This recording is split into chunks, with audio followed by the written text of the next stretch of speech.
Hey guys, this is the Stock Market Investor Live. And we're a full-time stock market investor, and today we're going to look at the Philippine inflation rate. Because yesterday we went to SM to buy our groceries, mainly vegetables, fresh produce. And we have noticed that prices such as price for Chinese cabbage, different types of green leafy vegetables, and even tomatoes, they went lower. But last month, February, they were much higher, and it is also reflected in the food cost.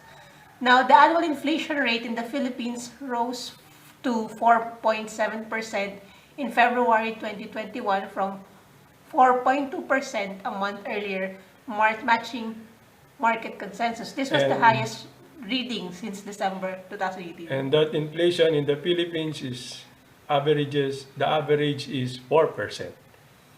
In the US, 2%.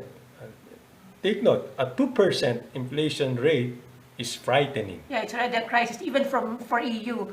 So, But here in the Philippines, we have 4%. and we can even go as high as 6%.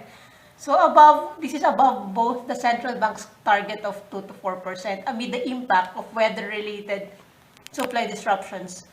So the main upward pressure came from most components, food and non-alcoholic beverages, 6.7% versus 6.1% in January. Transport, 10.4% versus 8.7%.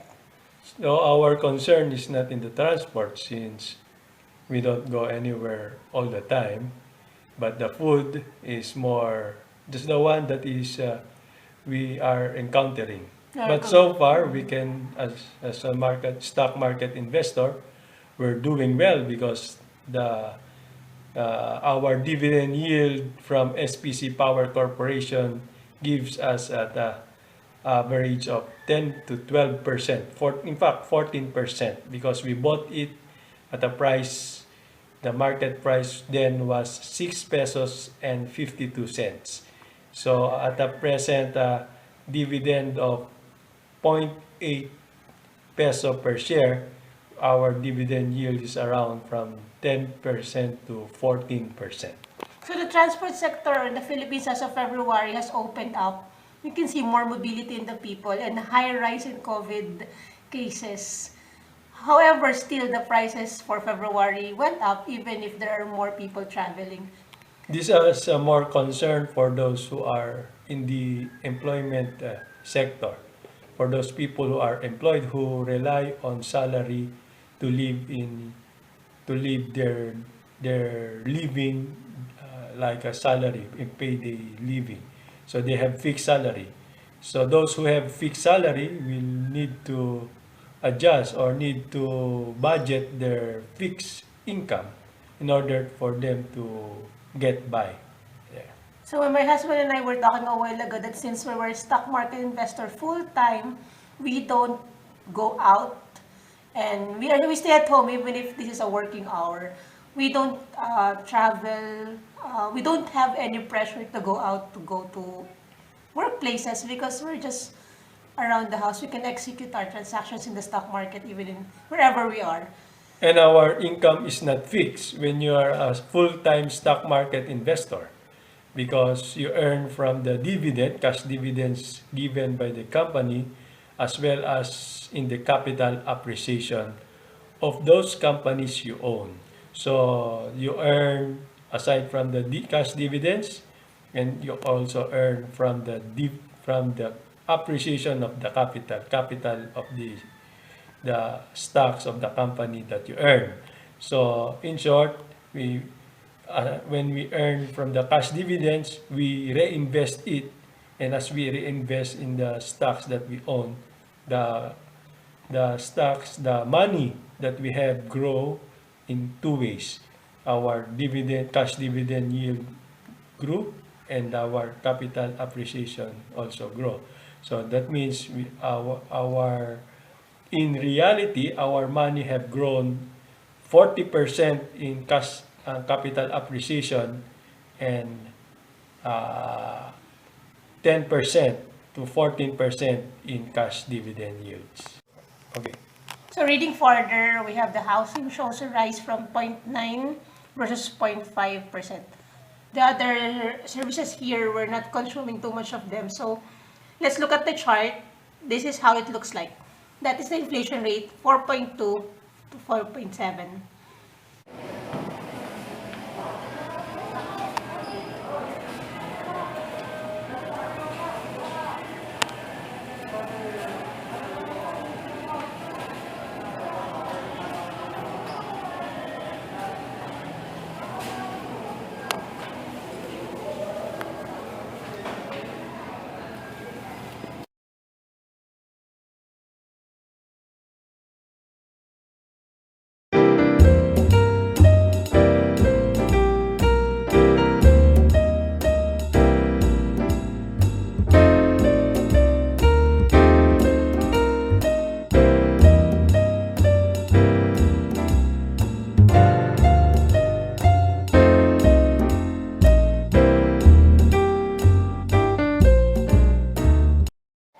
For grocery this week, this is 1,174 pesos or roughly around 24 US dollars. This is how it looks like. Now we'll see what we'll have. 1 kilo of carrots in the Philippines now, especially in SM, is 156 pesos per kilo. So for 2 pieces, we have 29 pesos and 33. And that's just the size of it. The kilo of baby potatoes is 98 pesos. So we have 39 or around 40 pesos and another 39.59. So that's just a few pieces of baby potatoes. Small cucumbers.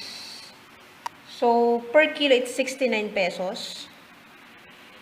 We can only get 2 sets, which is like 4 small pieces of cucumbers.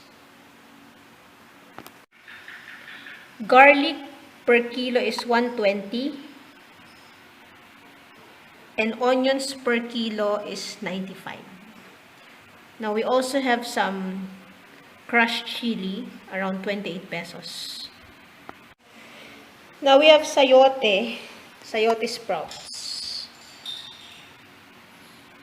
Sayote sprout is around 62 per kilo, but you only bought a bundle for 16 pesos. And the pechay is, wow, 89 pesos per kilo. And we got one for 14 pesos. Calamansi is 119 per kilo. So a few grams, 200 grams will be around 28 pesos. We got 1 kilo of spaghetti for 49.50. So around 50 pesos or $1. And 2 instant oats, 52 pesos each. And then we have this bread for 35 pesos each. 10 pieces of Del Monte pineapple tidbits. This is 14 pesos each. So we have 10 pieces of those. 6 kilos of white rice, 35 pesos per kilo. So we have 6 kilos. This will last around 1 week. And for the toiletries and disinfectant, we have our hydrogen peroxide and sodium hydrochloride together with a coconut soap for our organic soap needs. Ball pen, 35 pesos. Let's see. 32. One black and one red. Due to the inflation, this is what 1,174 pesos or around 24.45 USD can buy in the Philippines now. Okay, so we have half a pail of water and we will disinfect it using our hydrogen peroxide solution. 1, 2, 3, 4, and okay. So make sure it's sealed.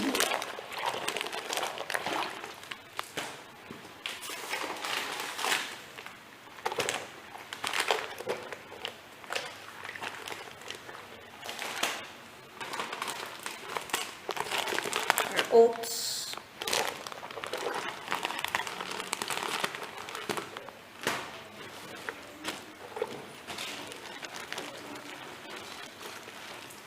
So we disinfect this to avoid contamination, just in case because of the pandemic. So due to COVID-19, we have to at least do some precautionary ways to disinfect. So we have peroxide solution. This is not so strong for the skin and the nose and the eyes, so it's easier to use. And for the vegetables and other products, we make sure that we wash them thoroughly with water after disinfection. Pechay, and then a few more baby potatoes. Okay. And this is calamansi or a local lime. This one.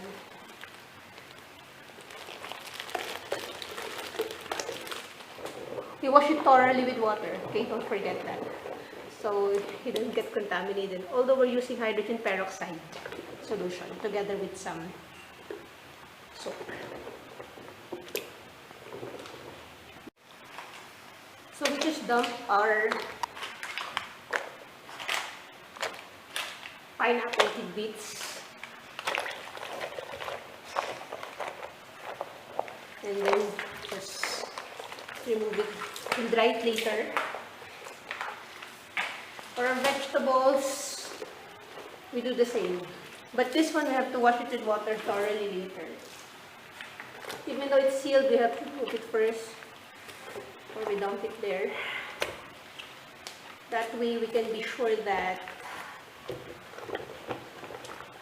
we have washed and disinfected our groceries. Look how small it is compared to the usual carrots before. These vegetables will be added to our vegetable protein, magic meat, DBPs, and other beans that we have bought before. So mostly we eat vegetables and fruits. Although, because it's just a few days after the Chinese New Year, the fruits are a little bit overpriced. So these are the baby potatoes. That's the size of it. We do not wash our garlic. You have to air dry this. It will affect the freshness, even the onions. Just make sure that the wrappings are, for those that are sealed, we make sure that they are placed in our solution. And we just have to wipe the plastics of our rice. And then we air dry it for a few days. We don't use it when it's wet. The others are air dried or dried for a while. And our change or excess money from the grocery are also quarantined. So that's just basically how we disinfect.